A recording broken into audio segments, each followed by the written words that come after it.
the Deputy King, His Royal Highness Prince Salman bin Hamad Al Khalifa, chaired the weekly cabinet meeting at Agdabiya Palace. The cabinet emphasized the importance of the visit of His Majesty King Hamad bin Isa Al Khalifa to Oman and his meeting with His Majesty Sultan Haytham bin Tariq of Oman, praising the deep-rooted relations between the two countries. Marking the 24th anniversary of the Supreme Council for Women, the cabinet praised the Council's contributions and recognized the pivotal role of Bahraini women in driving national achievements and the kingdom's comprehensive development under the leadership of His Majesty the King. The cabinet emphasized the support provided by Her Royal Highness, the wife of His Majesty the King and President of the Supreme Council for Women, Princess Sabika bint Ibrahim Al Khalifa, in advancing women's contributions across various sectors. His Royal Highness the Deputy King directed the introduction of a Parent Induction Day across public schools to brief parents and guardians on the new academic year. He also directed the Ministry of Education to ensure the necessary measures are in place to provide a supportive educational environment that fosters academic excellence in public schools.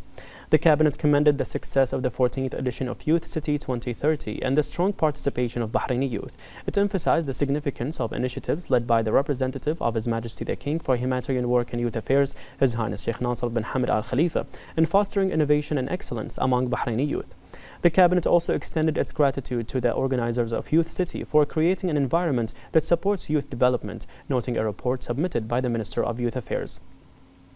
It affirmed the significance of the newly inaugurated Abdullah bin Khalid College of Islamic Studies building in preparing future intellectual competencies capable of strengthening Arab and Islamic identity while promoting the values of coexistence in line with the principles of Islamic law. The Cabinet extended its condolences to the President, government and people of Pakistan, as well as the families of the victims of the recent floods, torrents and landslides caused by heavy rains in northern Pakistan, and wished a speedy recovery to the injured.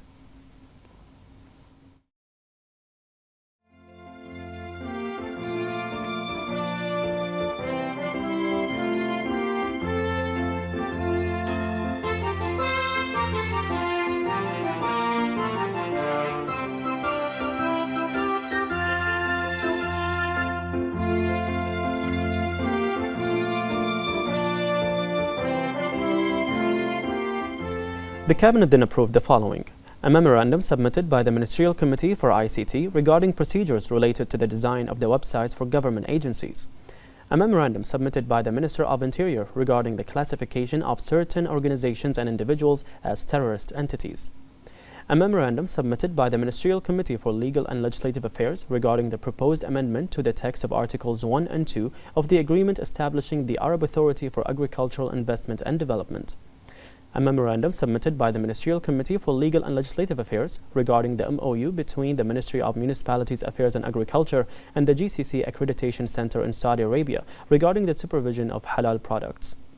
a memorandum submitted by the Ministerial Committee for Legal and Legislative Affairs regarding the MOU between the Ministry of Education and the British Council, a memorandum submitted by the Minister of Municipalities Affairs and Agriculture regarding the expropriation of 2 properties for public benefit to enable urban development, and a memorandum submitted by the Ministerial Committee for Legal and Legislative Affairs regarding the government's response to a draft law and several proposals submitted by the Representatives Council. The Cabinet also reviewed the following: a memorandum submitted by the Minister of Foreign Affairs regarding the topics included in the draft agenda of the 165th session of the GCC Ministerial Council,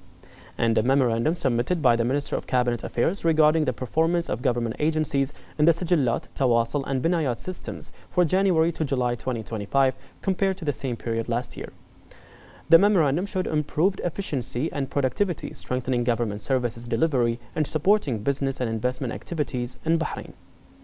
The Cabinet then noted ministerial reports regarding the outcomes of the visit of the WHO Regional Director for the Eastern Mediterranean to the Kingdom of Bahrain.